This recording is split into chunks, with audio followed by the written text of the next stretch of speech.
Bismillahirrahmanirrahim. Assalamualaikum warahmatullahi wabarakatuh. Innalhamdalillah wa syukurillah wa nikmatillah wa la haula wa la quwata illa billah. Wassalatu wassalamu ala sayyidina Rasulillah Sayyidina wa maulana Muhammad ibn Abdillah wa ala alihi wa sahbihi wa mawala. La haula wa la quwata illa billah. Amma ba'du. Ibu bapak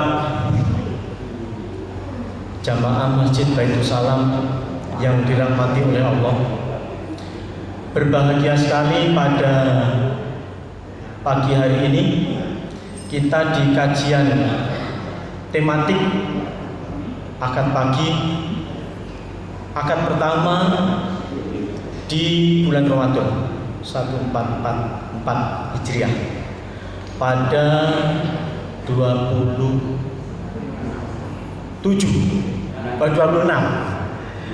Maret 2023. Alhamdulillah. Jadi sebelum lebih jauh, tentu saja sejenak mari kita panjatkan puja dan puji syukur kehadirat Allah Subhanahu wa taala.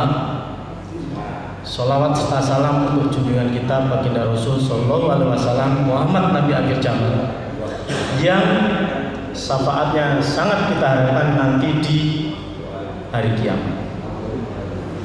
Tapi sebelum mulai, biar tidak tegang, maksudnya yang tegang itu saya. Saya diberi cakep-cakep gitu ya, cakep gitu ya. Tidak ada yang punya. Turun. Cukur neng heksa ketemu Pak Surya Paloh. Yang punya heksa tidak ada, mereka tidak cari. Tuku alpukat neng Gading Fajar kok yo ketemu Pak Surya Paloh. Bersyukur atas namamu ya Allah, bersolawat karenamu ya Rasul. Nah, bukannya nanti siapa? Mungkin perlu lagi, kalau lagi harus mikir ini masalahnya. Ada Pak Asep, Pak Harun, Pak Agus, dan Pak Edi. Ada Pak Yoyo, Pak Ki, dan Pak Edi.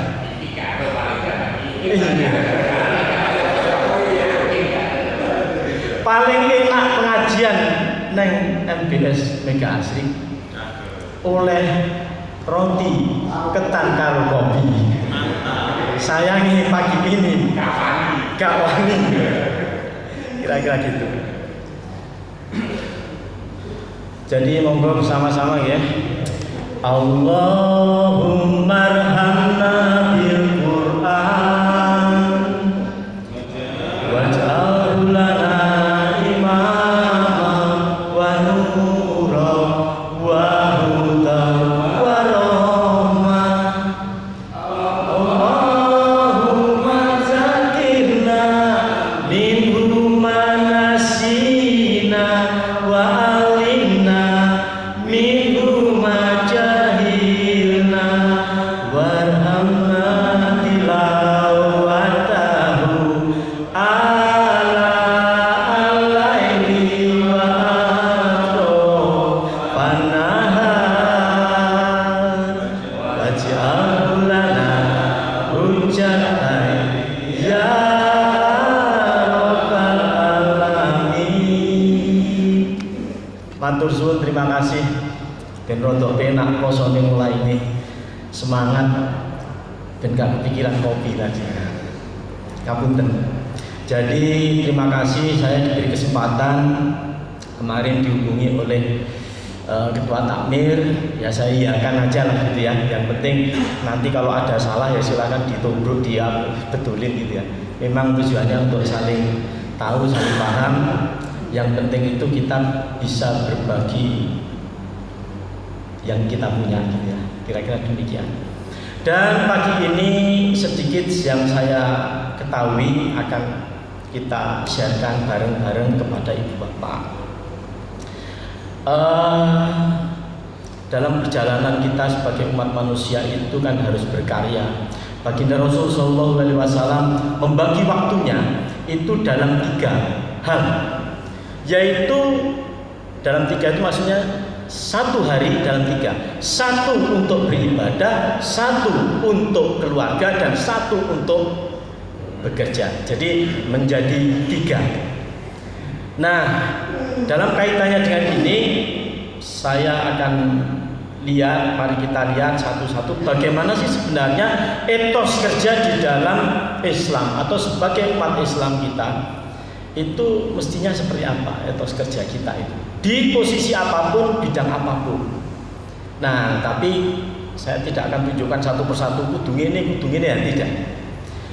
Saya akan simulasikan dalam satu cerita gitu ya, cerita, riwayat atau kisah yang pernah ada.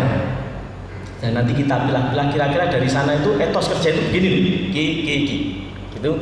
Terus selesai, terus ngopi bareng-bareng tadi. Kira-kira demikian. Maksudnya ngopi kan nanti Swiss jam piro gitu.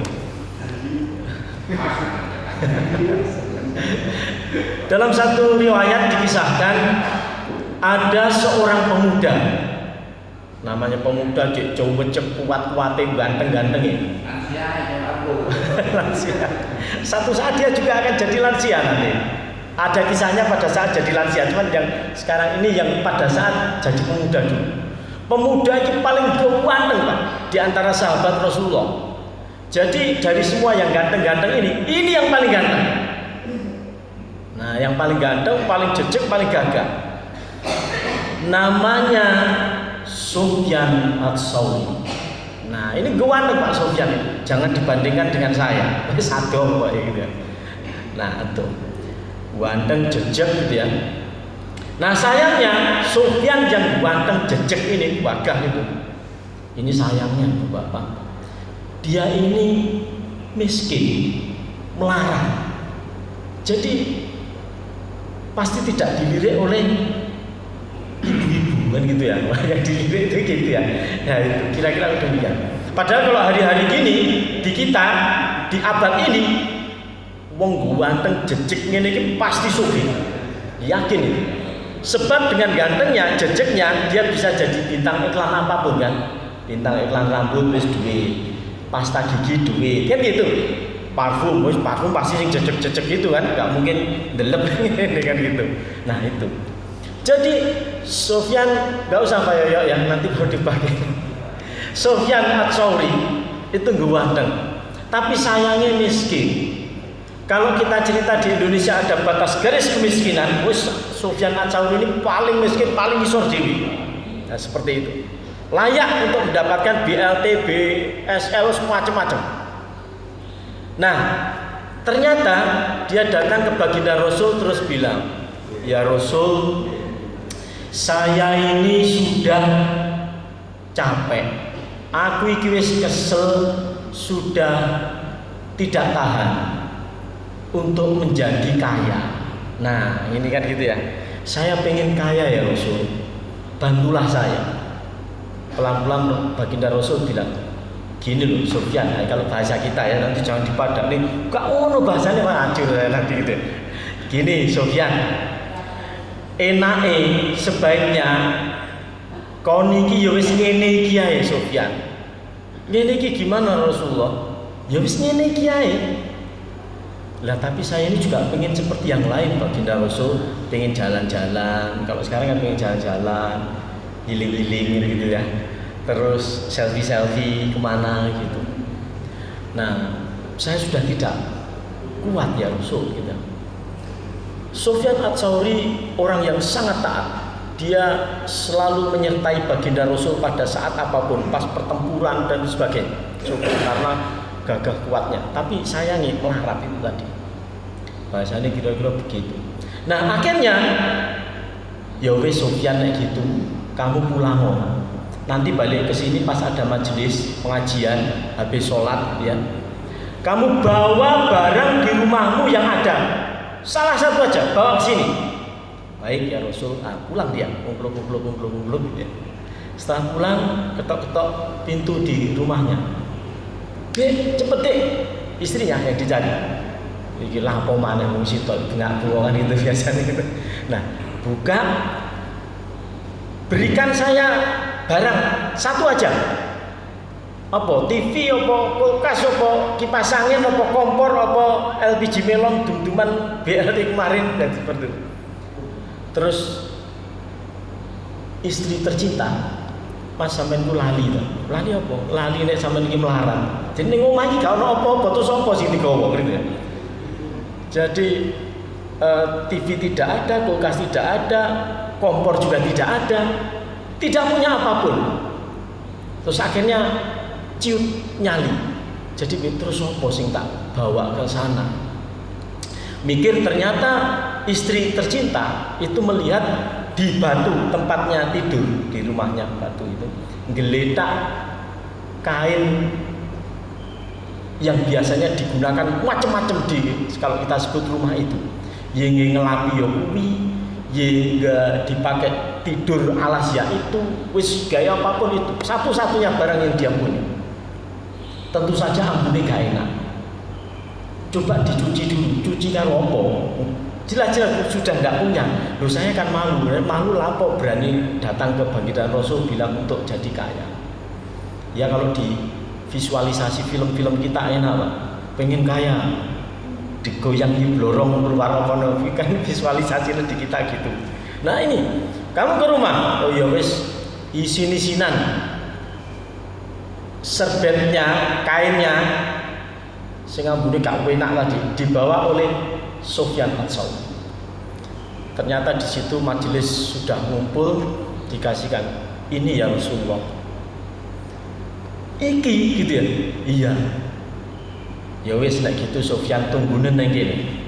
Kain itu sama Baginda Rasul dipegang. Kanca-kancane Sufyan heran. Iki Sufyan piye opo sih? Kain kaya ngono dikene Baginda Rasul. Ambune wis gak enak macam-macam. Dipegang diangkat sama Baginda Rasul. Sejawat saudaraku semuanya yang ada di majelis ini ada kain akan saya jual, akan saya lelang.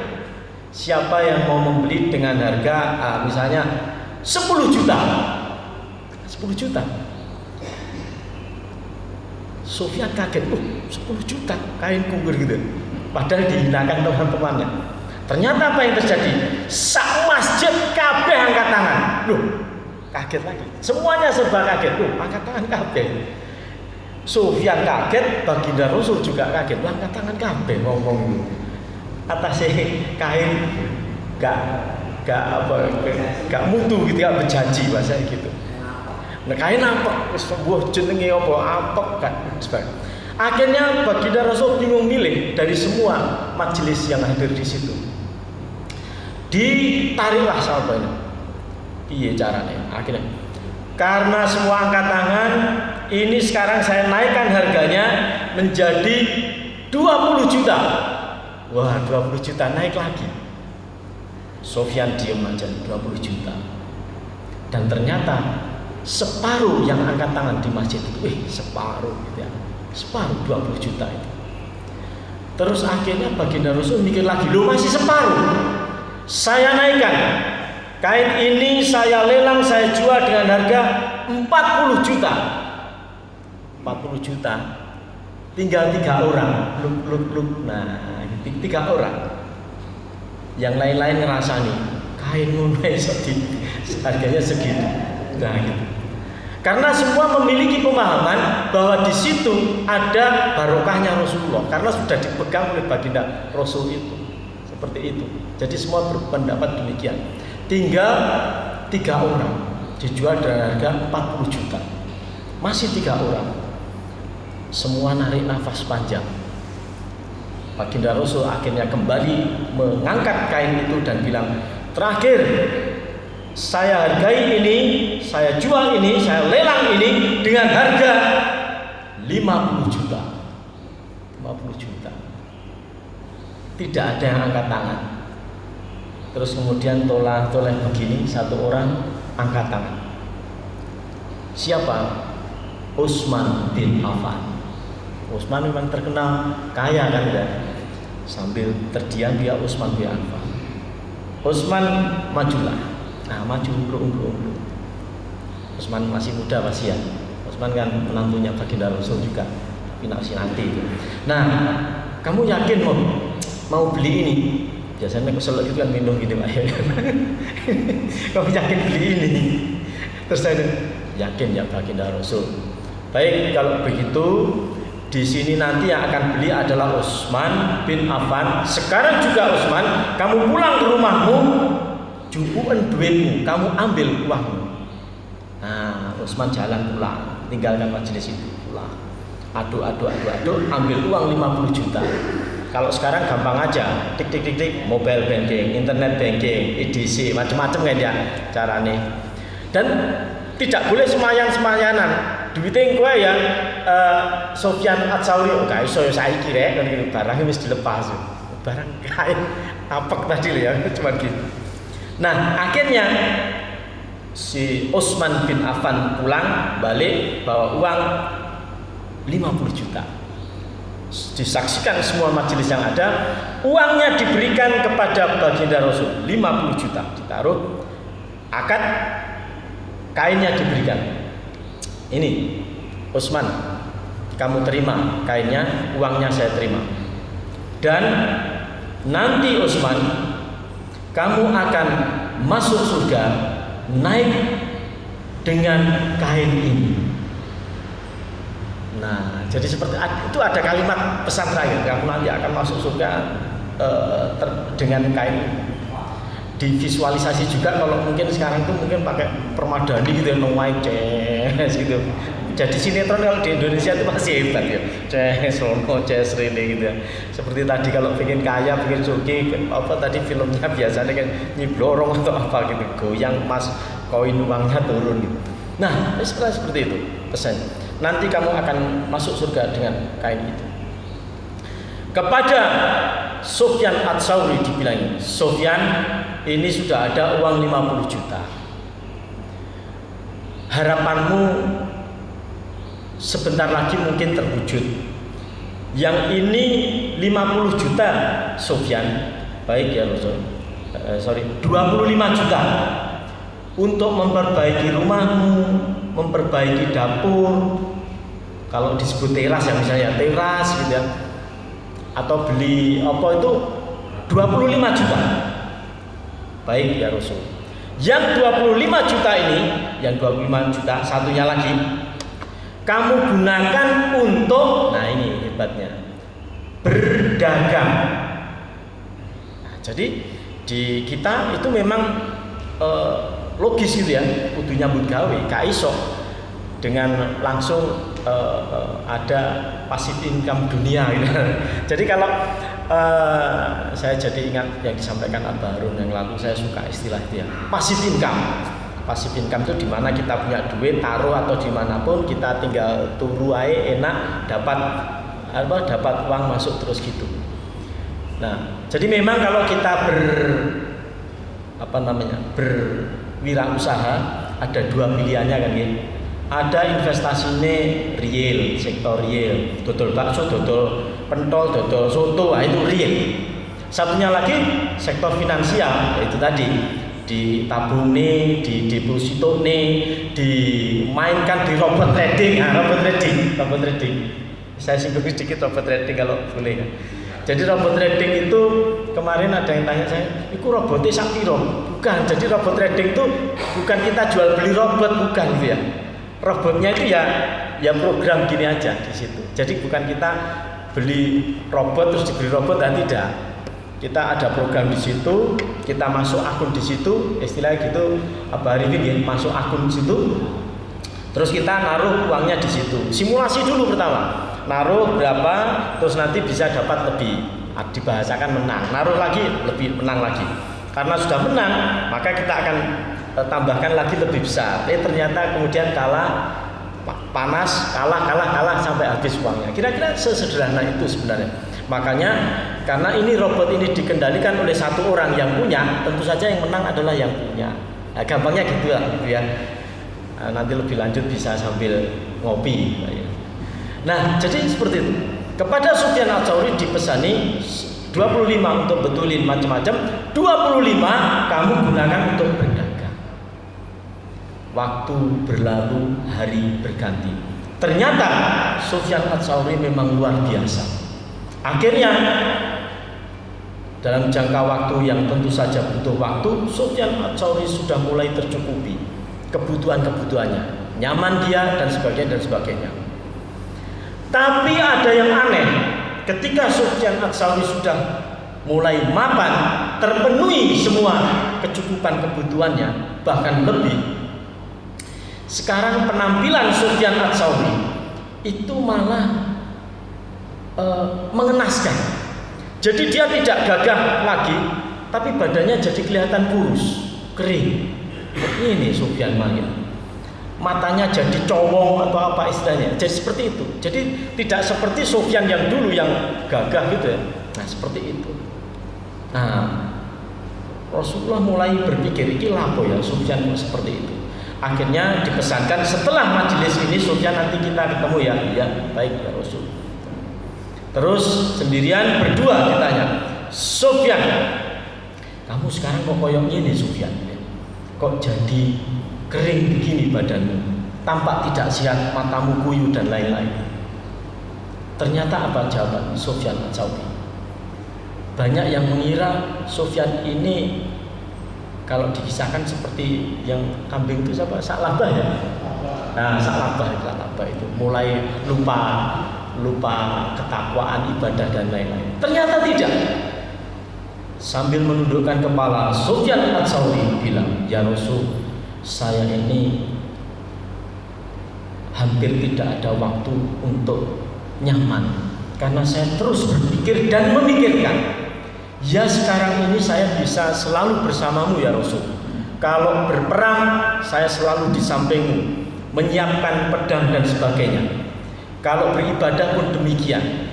Nah nanti ketika semua orang pasti mati kan, tidak ada salah satu di antara kita ya, saya kan sendirian, tidak ada lagi baginda Rasul di samping saya. Kalaulah ada di surga, kita ada di tempat yang berbeda. Seperti itu. Baginda Rasul sebenarnya sudah berpikiran tidak demikian. Akhirnya Sufyan Ats-Tsauri dipeluk, maafkan saya Sufyan, terlanjur saya berpikir bahwa kamu ini karena sudah punya duit, sudah kaya, kamu sudah mulai lupa. Ternyata tidak, justru itu yang kamu pikirkan. Terus dibilang bahwa jangan khawatir dan sebagainya. Diberikan semangat kepada Sufyan Ats-Tsauri terus berkarya dan usahanya terus berkembang. Jadi ternyata kasusnya seperti itu. Terus bagaimana dengan kainnya Utsman bin Affan? Nah, nanti kita ada di bagian menit-menit akhir. Kita kesini dulu.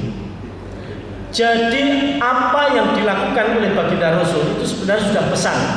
Bagaimana etos kerja seorang muslim. Buatlah berdagang Sufyan. Nah, dagang berarti seorang muslim itu harus berkarya. Etos kerja dalam Islam itu boleh didasarkan pada 3 pilar. Nah, 3 pilar dengan pemahaman yang pertama adalah amantu billah sumastaqim. Hadis dari riwayat Tirmizi, amantu billah sumastaqim. Kul amantu billah sumastaqim. Katakanlah Muhammad bahwa beriman untuk kemudian beristiqomah. Istiqomah itu konsisten gitu ya, terus menerus gitu. Jadi ini kunci dalam etos kerja seorang muslim yang pertama, yaitu beriman di posisi apapun, baik di pemerintahan, swasta, berkarya sendiri, eksekutif, yudikatif, legislatif, jadi artis, jadi atlet, apapun, kuncinya adalah satu, yang pertama, amantu billah sumastaqim. Jadi harus beriman. Nek beriman, yakinlah tidak akan ada sing jenenge gratifikasi. Gak ada korupsi, gak ono tindak pidana pencucian uang, tidak ada ndelene duwite nang ngene tembok, tidak ada ndelene uange nang ngene banker. Nah, seperti tidak akan ada itu. Kalau sudah ada iman dimanapun titiknya iman itu, apakah saat jadi artis, jadi atlet dan lain sebagainya. Nah itu, ini pilar yang pertama, bahwa iman itu harus ditanamkan terlebih dahulu. Ini yang pertama, yang utama itu. Sebagai seorang muslim itu kuncinya ini, tidak bisa tidak. Yang kedua itu adalah dari Abu Daud, hadis riwayat Abu Daud. Man lam yaskurinas lam yaskurillah. Seseorang yang tidak berterima kasih kepada sesamanya, sesungguhnya dia itu tidak bersyukur kepada Allah. Jadi apapun posisinya, dimanapun, sekecil apapun peran seseorang, kita harus tetap berterima kasih, suwun ya, dan sebagainya. Sekedar diberikan kopi, sekedar diberikan fotokopian yang sudah dilakukan, terima kasih matur suwun, berarti kita mensyukuri. Nah ini pilar yang kedua. Jadi apapun, tidak berat lidah kita untuk mengungkapkan terima kasih kepada sesamanya. Matur suwun terima kasih, matur suwun terima kasih. Nah, selalu seperti itu. Jadi yang pertama imannya pegang dulu, yang kedua selalu menghargai hasil karya orang lain. Yang ketiga ini dari hadis riwayat Ahmad, sering kita dengarkan di sini, yaitu khairun nas anfa'uhum linas. Jadi sebaik-baik manusia itu adalah yang bermanfaat bagi manusia lainnya. Jadi kalau kita berkarya, berwirausaha, itu yang berguna bagi orang lain. Artinya tidak untuk kepentingan pribadi diri kita sendiri. Nanti urutannya ada satu lagi di sini. Nah, seperti jadi 3 pilar ini.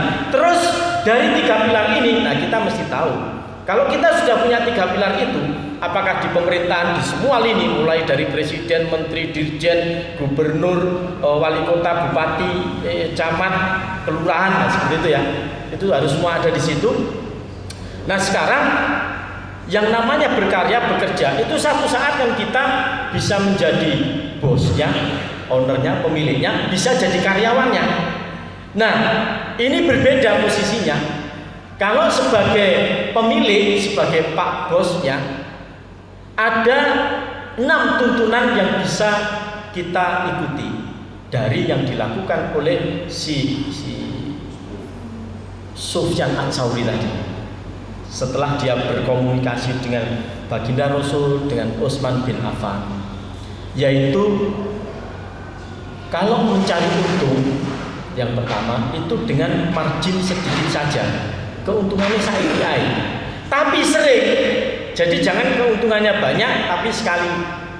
Jadi untungnya sekali transaksi 100 itu lebih baik daripada untungnya 500 tapi pisah. Nah seperti itu.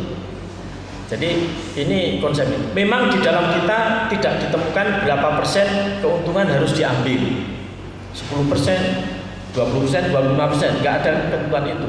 Kita boleh ngambil asal, bahkan pernah satu pengajian saya sempat ikuti, 100% pun boleh asal tidak ada semangat mengelabui. Nah ini tidak mengelabui pembelinya, tidak menipu kan gitu.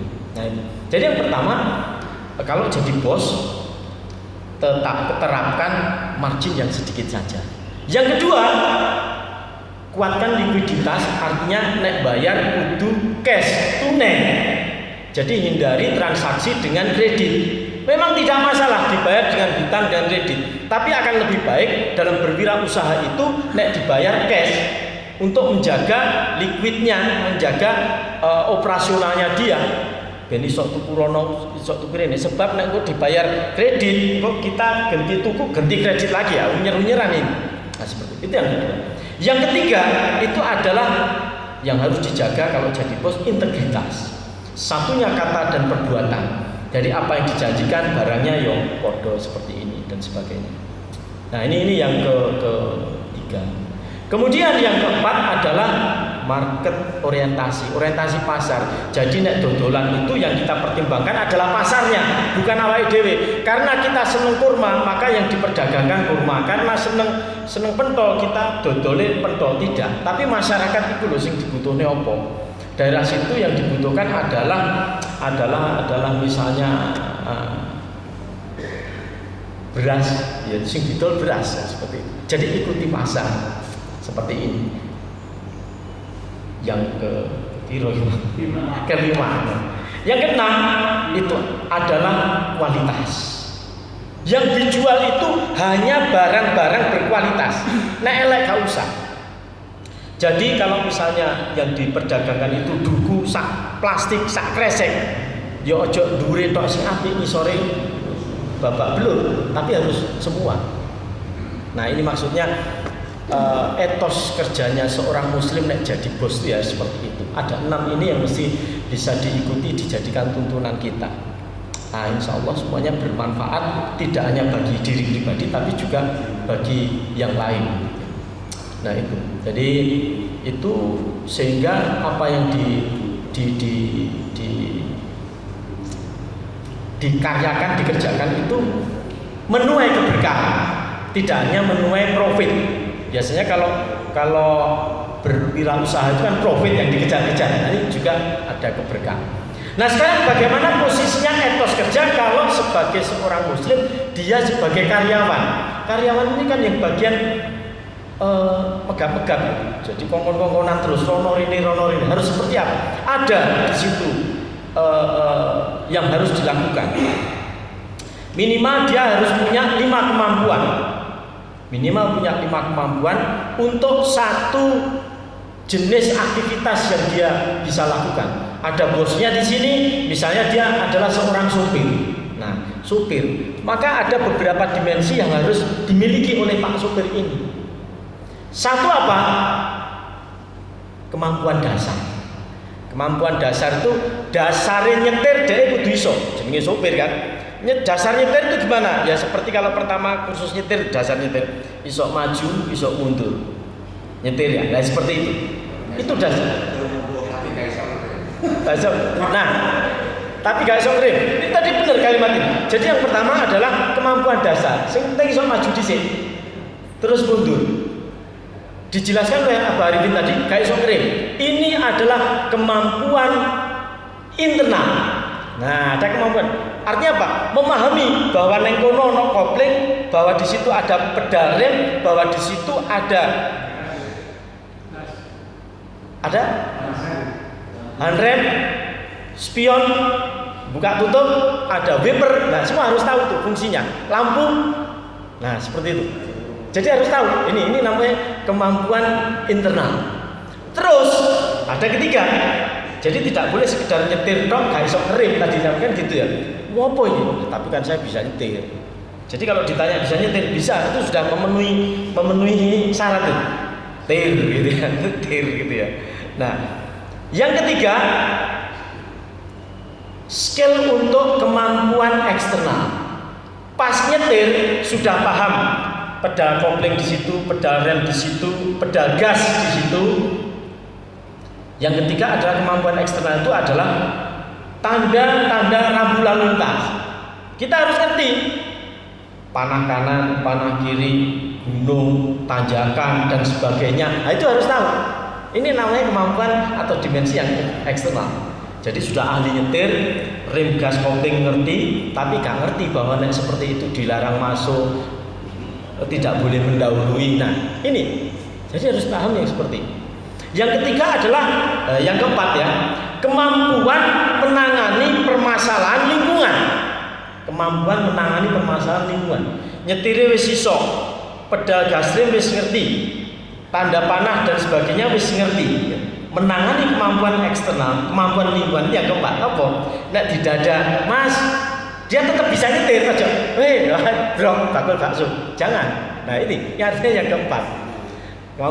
Menangani kemampuan lingkungan. Terus kalau ada banjir, waduh, banjir ya apa ini?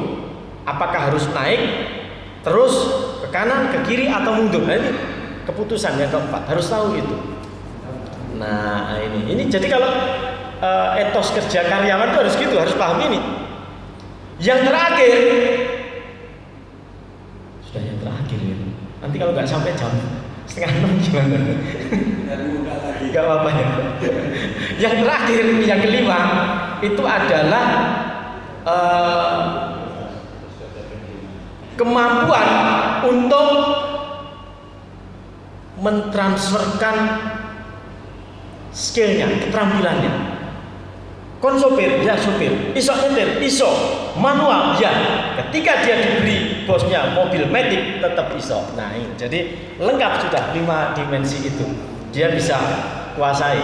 Jadi ketika bos kan nggak seneng, ini matic, waduh bos saya nggak tahu ya, itu keplak itu. Jadi ini kira-kira etos kerja yang bisa di apa ya, dipegang dengan baik. Ada 3 pilar tadi. Yang pertama adalah aman tu bilah semastaqim, yang kedua adalah man lam yaskurinas lam yaskurillah, yang ketiga adalah khairunas anfa'uhum linnas. Nah, terus etos kerja kalau jadi bos sama jadi karyawan itu ada 6. Kalau dia jadi bos tadi harus apa? Kalau cari keuntungan SIDI tapi sering gitu ya, dibayarnya dengan tunai, kemudian ada integritas di sana, kemudian market oriented, kemudian ada keberkahan, tidak sekedar keuntungan yang dikejar. Kemudian yang berikutnya tadi adalah hanya memperdagangkan, mentransaksikan barang-barang yang berkualitas. Kemudian sebagai karyawan dia mesti paham 5 dimensi tadi. Artinya ini tidak hanya sebagai sopir, kalau dia operator komputer ya tinggal menyesuaikan saja gitu ya. Jadi kemampuan dasarnya nyetir tadi maju mundur, kemudian kemampuan internalnya pahami gas kopling, rem tadi, lampu, wiper dan sebagainya. Kemudian kemampuan eksternal pahami rambu-rambu dan sebagainya. Kemudian menangani untuk permasalahan-permasalahan yang muncul. Jadi ketika ada banjir, ketika ada angin, disualip sumber kencono jadi goyang, itu harus paham apa yang harus dilakukan, kan kira-kira gitu. Merasa tuh ya Pak ya, disualip sumber kencono dulu kan gitu. Kira-kira demikian. Nah, kemudian yang terakhir tadi adalah air. Oh iya, kemampuan transfer untuk keterampilan. Jadi berubah dari manual ke matic, harus tahu. Satu saat kalau misalnya cukup dengan duduk saja, belok kanan, belok kiri juga harus tahu dia. Seperti itu. Jadi itu beberapa yang bisa saya sampaikan. Nah, terus Utsman bin Affan yang terakhir tadi, kok bisa dikatakan masuk surga dengan naik di atas kain gombal tengi tadi. Nah, jadi diriwayatkan dalam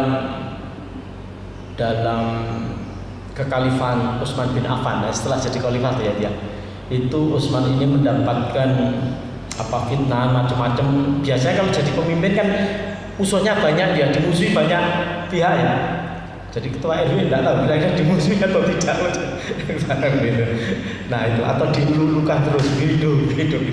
Nah, Utsman seperti itu. Akhirnya satu saat dalam satu kesempatan si Utsman ini ada beberapa riwayat, ada yang Utsman itu dipukul kepalanya, ada yang ditusuk badannya. Nah, silakan saja, karena biasa kan seperti itu. Ini sudah cerita ribuan tahun yang lalu sehingga ada pergeseran, itu wajar. Utsman ketika dia sedang pegang Quran, sedang ngaji, dia ditusuk atau dipukul tadi, meninggal di situ, dan beliau meninggal itu dengan bersajadah kain dari Sufyan Ats-Tsauri. Kira-kira seperti itu. Terima kasih atas perhatiannya. Mohon maaf untuk kekurangan dan yang kurang-kurang lainnya. Baik, seperti biasa mari kita tutup agenda kita, kebersamaan kita pada hari ini dengan membacakan doa kafaratul majlis bersama-sama. Subhanallahumma wa bihamdika asyhadu an la ilaha illa anta astaghfiruka wa atubu ilaik. Assalamualaikum warahmatullahi wabarakatuh.